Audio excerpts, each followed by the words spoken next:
Welcome everyone, and thank you for viewing this final conceptual development planning video for Bryant Creek State Park. My name is Ryan Dunwoody. I'm the Planning Section Chief with Missouri State Parks. We will hold a combined annual facility meeting and final CDP or Conceptual Development Planning meeting on September 28th at 5:30 in Ava, Missouri.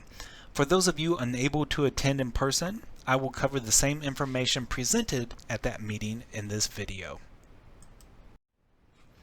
Bryant Creek State Park is located approximately 90 minutes southeast of Springfield, Missouri. The state acquired the park in 2016. It was purchased with natural resource damage funds as a result of monetary damages recovered by the Missouri Department of Natural Resources.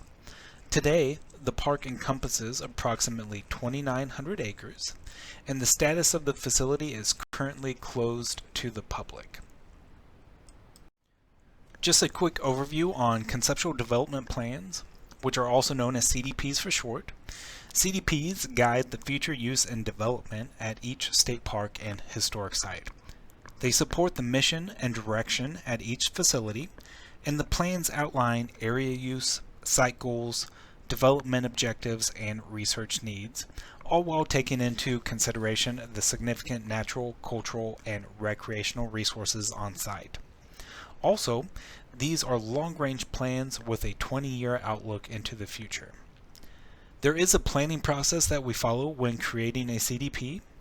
So throughout the planning process, we gather data on the natural, cultural, and recreational resources, also taking into consideration operations and interpretation.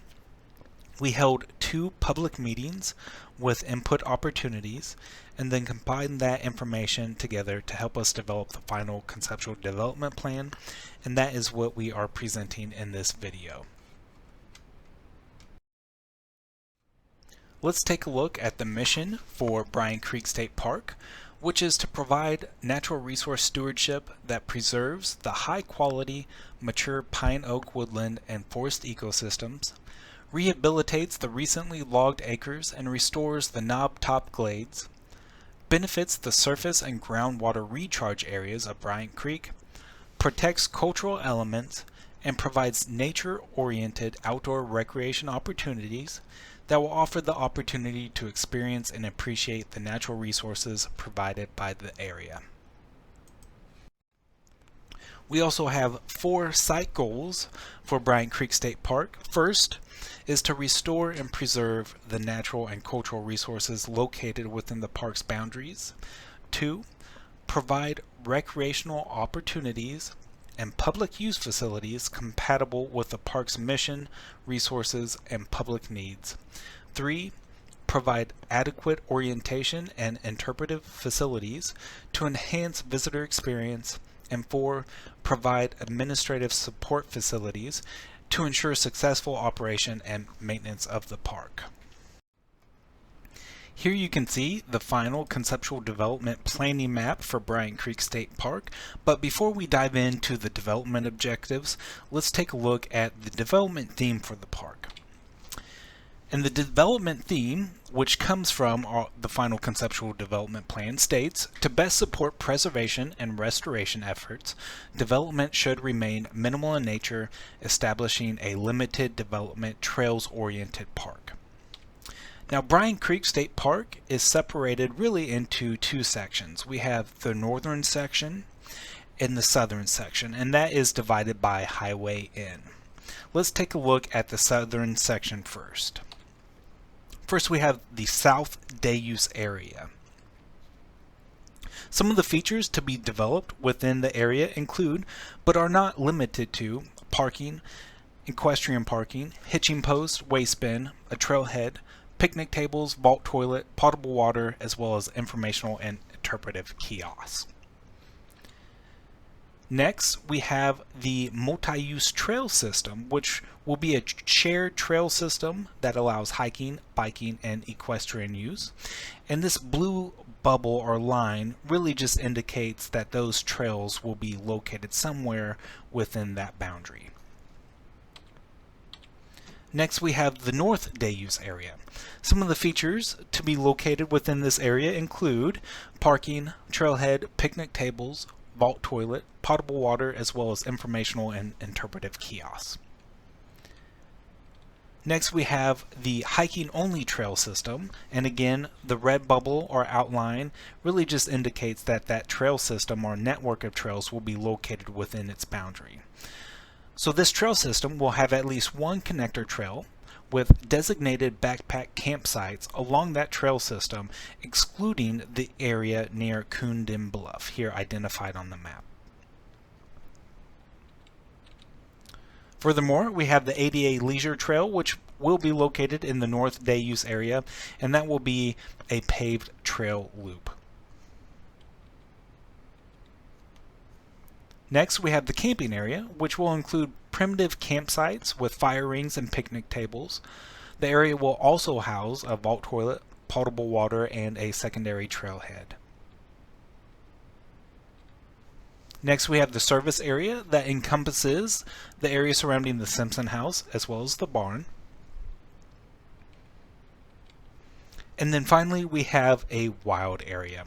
So the area north of Highway N and east of the county road has resource characteristic potential for a wild area designation. And according to DNR policy, a wild area generally must appear to have been affected primarily by only the forces of nature and to possess outstanding opportunities for solitude and unconfined recreation. In terms of development, we have three proposed phases. Phase 1 includes initial development of the North Day Use Area. Features to be included in that development consist of parking, vault toilet, and ADA Leisure Trail footprint. Our goal is to have Phase 1 development completed in summer of 2022. Furthermore, we have created a conceptual 3D model to give an impression of what the Phase 1 development might look like. Also in the model, you will notice additional development over time, including parking expansion, paved ADA Leisure Trail, and trailhead, all of which will be developed in a later phase.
Phase 2 development will include the South Day Use Area, the multi-use trail system, as well as the hiking-only trail network expansion in the north. Phase 3 development will focus on the camping area as well as finalizing the North Day Use Area parking and trailhead. If you would like to view the final conceptual development plan for Bryant Creek State Park, please visit mostateparks.com/CDP. If you have any questions regarding conceptual development plans or the planning process, please feel free to reach out to me at my email address or phone number. If you have questions specific to Bryant Creek State Park, please feel free to reach out to Carl Bonnell, the superintendent, at his email address or phone number. And then if you have general questions regarding Missouri State Parks, please send those to moparks@dnr.mo.gov. Thank you again for watching this CDP video for Bryant Creek State Park and participating in the planning process.